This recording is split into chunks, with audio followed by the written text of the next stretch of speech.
Martino. Sa vulgarisation est d'une grande clarté. La controverse adore Richard. C'est comme ça. Les rencontres de l'air. Lieu de rencontre où les idées se bousculent. Où la libre expression et la confrontation d'opinions secouent les conventions. Des rencontres où la discussion procure des solutions. Des rencontres où la diversité de positions enrichit la compréhension. Les rencontres de l'art. Nous sommes avec Jean-François et Marie. Jean-François, quelle mouche a piqué François Legault? Bon, écoute, moi je pense que François Legault a beaucoup de qualités, mais une fois de temps en temps, il y a un genre de François Legault qui se dit « Je viens d'avoir, devant une grave difficulté, je dois frapper un grand coup. » Et moi je soupçonne, j'ai pas d'informations, je soupçonne que ça vient de lui au lendemain de la défaite dans Jean Talon, qu'il avait pris personnellement, avec raison, parce que c'est de lui qu'on parlait. Il s'est dit, je vais frapper un grand coup, puis je vais dire, OK, je vous ai compris, comme De Gaulle en Algérie, et vous voulez le troisième lien, on va en reparler. Et là, cette semaine, il s'est dit, bon, alors là, les gens, ça donne tellement de problèmes, cette idée d'avoir des 100 $ avec des ministres, je veux dire, je vous ai compris, on l'abolit, OK? Et dans les deux cas, ce sont de fausses bonnes idées.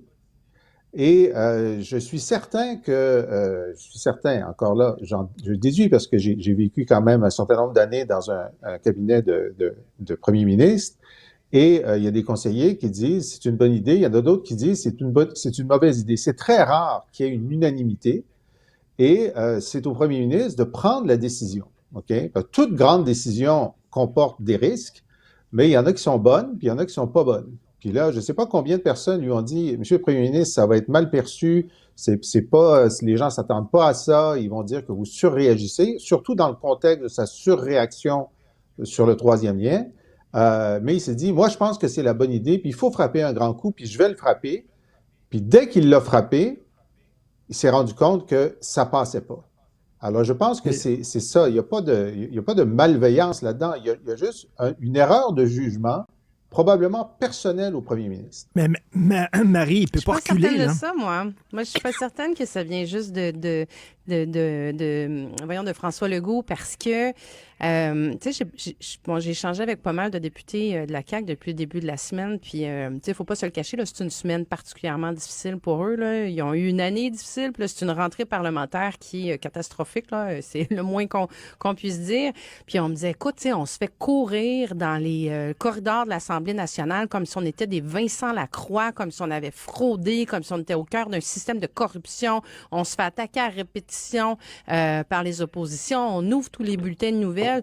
Donc, la pression, l'inconfort, le malaise a vraiment, vraiment augmenté. Ils ont eu un caucus mercredi soir, et moi, j'en ai eu des caucus comme ça, là, où quand la panique est un peu installée, et là, ça prend toute forme de direction. Là, c'est les députés qui, eux, sont interpellés dans leur éthique personnelle aussi. Ça devait être aussi un peu paniqueville là, dans ce caucus-là. Et l'émotion en politique, c'est quelque chose qui guide très mal. Très, très mal. Et François Legault, c'est ça qui... Puis il a probablement à la même place que son caucus, mais là, ils sont tombés dans une espèce de discours. On est des réformateurs, on va réformer la loi électorale, elle a besoin d'être changée. Mais là, j'ajoute à ça ce que j'ai trouvé particulier aussi, puis ça, il se met une autre brique dans un autre poc dans son filet. C'est qu'hier, il nous disait, ça fait vraiment longtemps qu'on a commencé ces réflexions-là, c'est pas de l'improvisation, je me suis pas levé hier matin en me disant que j'allais sortir là-dessus. Puis là, on apprend ce matin, finalement, qu'il y avait des représentations qui étaient faites de la part de la CAQ auprès du directeur général des élections pour augmenter le financement.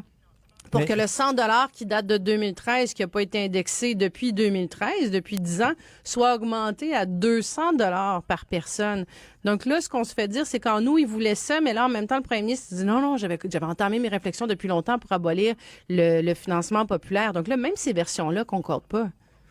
Jean-François, Oui. J'avais un oncle qui était passif-agressif, puis, tu sais, mettons, sa femme disait « Hey, t'es allé faire l'épicerie, puis je t'ai dit d'acheter du ketchup, puis t'as acheté de la moutarde. » Ben, j'irai plus faire l'épicerie d'abord. C'est fini. J'irai plus. C'est ça. C'est un peu exact. ça, là. Ben, exact. Puis moi, j'ai une autre image. C'est comme, on est à la maison du spaghetti, puis on est avec notre ami François, puis François dit « Bon, je me suis encore taché avec mon spaghetti bolognaise. » j'arrive pas à manger du spaghetti sans me tâcher. Ça fait que je vous l'annonce, j'arrête de manger du spaghetti. Ça fait que le monde dit, ben, François, Ouais, si mais tu veux faire ça, ça ressemble on un peu comprend. l'exemple que tu donnes, Et là, Richard. C'est comme attends-moi. Pierre Et là, Fitzgibbon. il dit, attends un peu. Et là, François dit, oui, puis moi, je veux que plus personne mange de spaghetti. Ben là, un instant, là, c'est ton problème. Tu n'es pas capable de gérer ton problème. Tu vas pas. Non, puis non seulement ça, mais je veux rouvrir la loi pour que ça soit interdit de manger du spaghetti. Ben là, franchement, c'est un droit fondamental de pouvoir manger du spaghetti. Mais c'est exactement ce qui s'est passé hier.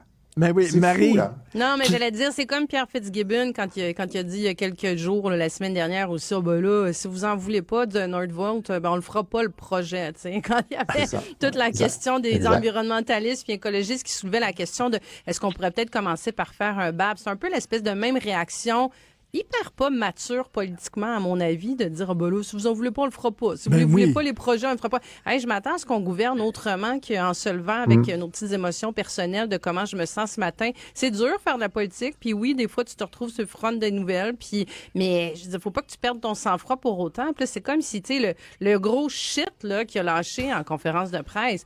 Pour moi, là, c'est la démonstration, justement, ultime et inverse de ce qu'il a demandé à ses députés. Tu sais, on se rappelle, il a demandé de la discipline, de la cohérence. Puis là, t'as le gars qui est censé donner l'exemple à tout son caucus qui s'en va lâcher un shit en conférence de presse. Non, mais attends, c'est comment tu conduis ton équipe? Mais Jean-François, j'avais lu Tommy Chouinard dans la presse, puis il disait la CAQ, ils vont moins mettre François Legault à l'avant, davantage plus leur ministre, parce que il est un boulet réussi, pour son hein? parti. C'est réussi, hein? Qu'est-ce que t'en penses, Jean-François? Écoute, là, je trouve que la remarque de Marie est tellement juste sur la réaction de Fitzgibbon et de Legault sur, ben là, si vous en voulez pas, on n'en fera plus. Sur Fitzgibbon, d'ailleurs, il a dit,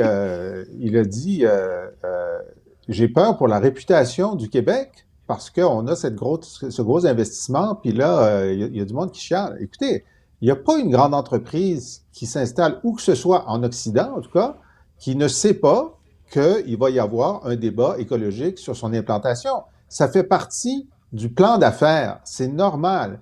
Moi, j'avais parlé dans un dossier de ligne électrique aux États-Unis. Le gars m'avait dit, ben, c'est simple. 1 kilomètre, un avocat. C'est comme ça. Alors, si tu n'es pas prêt à traverser ça, ben là, effectivement, reste chez vous.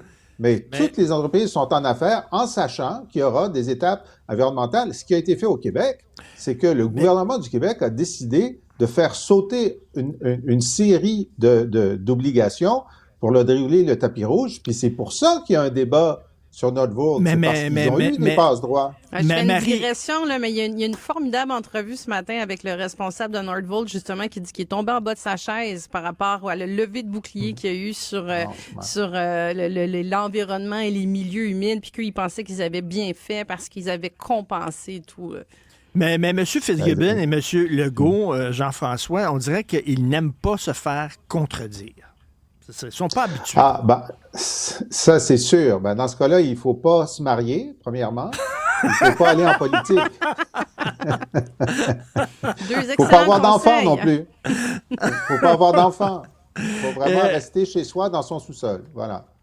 Non, mais tu le soulignes, Richard. Puis, tu sais, Jean-François le dit bien. Je veux dire, quand tu t'en fais en politique, si tu penses que tu vas pas en politique pour te faire donner des tapes sur le dos, puis si tu penses que tu vas te lever le matin, puis les gens vont dire « Ah, t'es bon, t'es excellent, c'est bon ta réforme, c'est bon ton projet de loi, t'es une bonne... » Mais en même temps, M. Legault, depuis qu'il est là, depuis 2018, depuis qu'il a accédé au pouvoir, M. Fitzgibbon aussi, c'est un peu ça qu'ils ont vécu, tu sais, avec leurs 2-3 premiers projets de loi sur l'identité. Là, il y a eu la pandémie qui a racolé en haut des sondages. Ils sont pas habitués à la critique, ils aiment pas ça. Mais là, à un moment donné, tu sais, je veux dire, il faut qu'ils fassent face à la musique aussi, là. Alors, moi qui me tâche de temps en temps quand je mange plus de spaghettis à la maison, c'est terminé. C'est fini. Merci beaucoup à vous deux.